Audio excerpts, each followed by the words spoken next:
Hello, it's Ukraine on Air and Marisa Tomaszewska with the Daily News.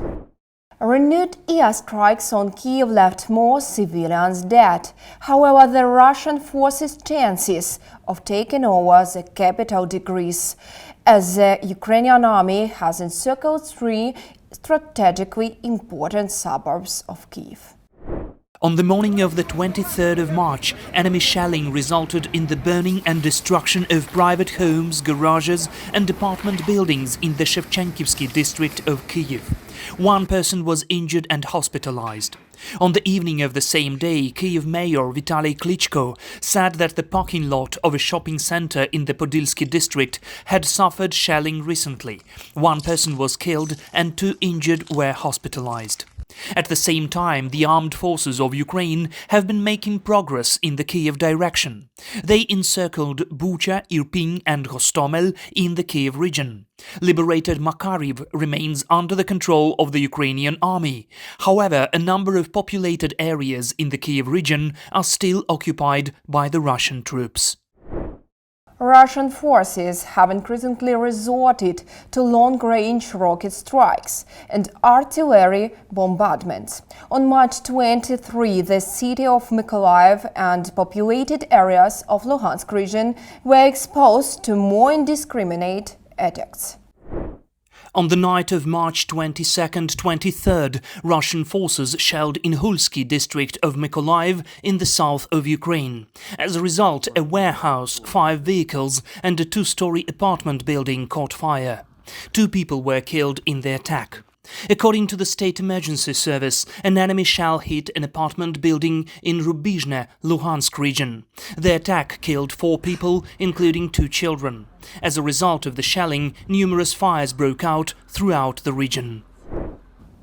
At least 24 people were killed as a result of horrendous strike of the Kharkiv Regional State administration on the 1st of March. The city itself has experienced massive destruction after Russian shelling.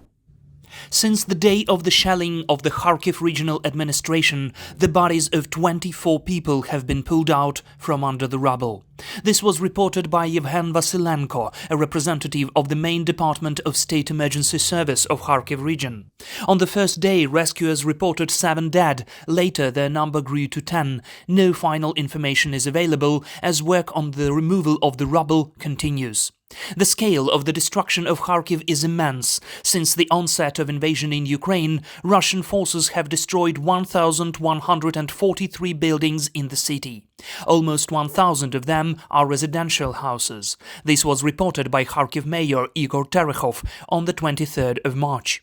According to him, utility workers and volunteers are restoring everything that they can. The war in Ukraine claims the lives of at least 977 civilians, and many more were wounded, according to the UN data. Civilian casualties from the 24th of February 2022 to the 23rd of March totaled 2,571 civilians, including 977 deaths, according to the Office of the UN High Commissioner for Human Rights. The real figures are suggested to be significantly higher, as the process of gathering information is complicated in places of active combat operations. As of the 24th of March, according to the Center for International Security, 57 civilians, including 2 children, were killed as a result of the Russian invasion in the past 24 hours. 1 civilian was captured, and according to official information, a total of about 30 civilians were kidnapped or taken captive. These figures do not include victims in Mariupol, Volnovakha, Kyiv, Lugansk, Kharkiv, Kherson, Chernihiv and Sumy regions. The President of Ukraine announced the creation of a special website for people who want to give or receive humanitarian aid. Volodymyr Zelensky stated that all 4 nuclear power plants and their 15 nuclear units operating on the territory of Ukraine are under threat. The Chernobyl nuclear power plant has turned into a war arena, and the 30-kilometer zone around it is used to prepare new attacks. Regulatory work, system maintenance, and repair activities at the Chernobyl nuclear power plant are not carried out in a full scope. Fires are recorded within the exclusion zone. Regulatory oversight of nuclear and radiation safety directly at the Zaporizhzhia nuclear power plant site is also impossible due to the presence of the Russian military. The President of Ukraine announced the creation of the special website for people who want to give or receive humanitarian aid. President Volodymyr Zelensky announced the creation of a special website through which anyone can provide or receive humanitarian aid. According to the president, in the past 2 weeks, Ukraine has received more than 100,000 tons of humanitarian aid. This aid is quickly distributed through special hubs into different regions of the country, but there are even more requests for additional humanitarian aid to fulfill. In order to facilitate the process of humanitarian aid collection and distribution, the help.gov.ua website was created. On the website, you can get instructions how to acquire or how to send humanitarian aid. Russia continues to destroy cultural heritage of Ukraine. Russian forces are hitting museums and picture galleries. On the 23rd of March, the enemy's fire ruined the building of the art museum named after Arkhip Kuinzhi. The museum had been housing the original paintings of world-renowned artists, including Aivazovsky, Lushchenko, Yablonska and others. Their fate is still unknown. Previously, Russian troops burned the Ivankiv Historical and Local History Museum in Kyiv region, where over 20 priceless works of the artist Maria Primachenko were stored. Putin instructed to receive payments for supplies of the Russian gas only in rubles, in response to imposed sanctions. The Russian President Vladimir Putin has instructed to urgently switch to payments in rubles for gas suppliers to Europe. According to him, payments in dollars, euros and other currencies due to sanctions have become meaningless.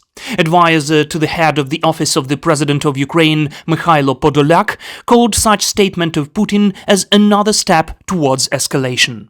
Recently, the US House of Representatives has voted in favor for ban of imports of Russian oil, natural gas and coal to the United States in response to Russia's invasion.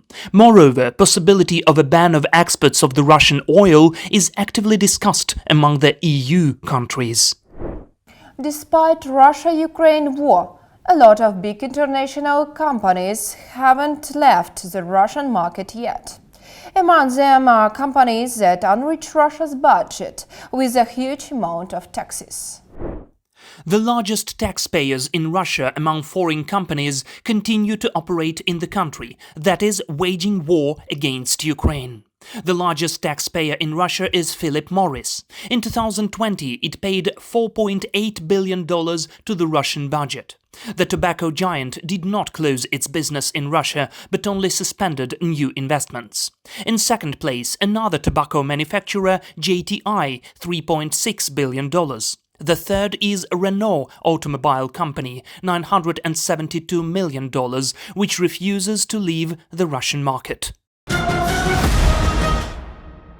On March 23, Volodymyr Zelensky delivered two more impassioned and well-tailored addresses to the international partners. This time he urged the French and Japanese lawmakers to dial up pressure on Russia. Volodymyr Zelensky addressed politicians and the people of Japan. The Ukrainian president stated that he appreciates Japan's firm resolve to stop Russia's war against Ukraine. At the same time, Zelensky emphasized the need to help his country even more so that Russia would seek peace and stop the tsunami of its brutal invasion. In a later address to the French parliament, the Ukrainian president called for providing his country with more weapons to defend itself, as well as for imposing more economic sanctions against Russia. He suggested that Renault, Auchan, Leroy Merlin and other French companies should leave the Russian market. The European Union has confirmed the decision to double its military aid to Ukraine.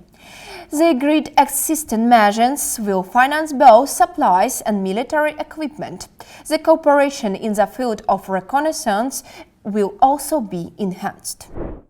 On the 23rd of March, the Council of the European Union adopted assistance measures under the European Peace Facility that will further support the capacity and sustainability of the Ukrainian Armed Forces to defend the country's territorial integrity and sovereignty, as well as protect civilians. The assistance measures will increase the initial budget by an additional 500 million euros, doubling its original amount to 1 billion euros.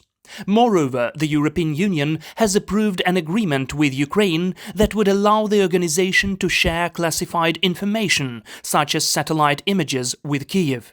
This was reported by Bloomberg. The treaty will initially last 1 year and may be extended. NATO Secretary General Jens Stoltenberg previewed the alliance's summit and said he expects leaders will approve plans to continue their assistance to the people of Ukraine. The NATO summit of leaders to be held in Brussels on the 24th of March will agree to provide Ukraine with equipment for protection against chemical, biological, radiological and nuclear threats. NATO Secretary General Jens Stoltenberg announced this at a briefing a day before the summit. At the same time, he reiterated the position of the alliance that it strives to prevent the outbreak of war outside Ukraine. As reported, Volodymyr Zelensky will take part in the NATO summit on the 24th of March in video format. March 23 was a big day for the United Nations.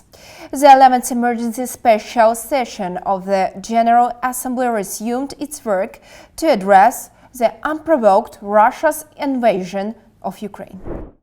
On the 23rd of March, an emergency special session of the UN General Assembly on the situation in Ukraine caused by the Russian invasion resumed its work. This is only the 11th time in history that the UN has convened such an emergency session. The General Assembly is expected to adopt a resolution entitled Humanitarian Consequences of the Aggression against Ukraine. The previous meeting of the emergency session was held from the 28th of February to the 2nd of March. On the 2nd of March, the United Nations General Assembly adopted a resolution on aggression against Ukraine, urging Russia to immediately withdraw its troops from Ukrainian territory. Nevertheless, the aggressor did not follow. Russia submitted its own personal draft resolution on the humanitarian situation in Ukraine, which was rejected by the UN Security Council. What's more, Russia uses the platform of this international organization for threats. Dmitry Polyansky, Russia's deputy ambassador to the UN, said that Moscow reserves the right to use nuclear weapons if the country is provoked by NATO. Stand with Free Ukraine. Subscribe for our channel.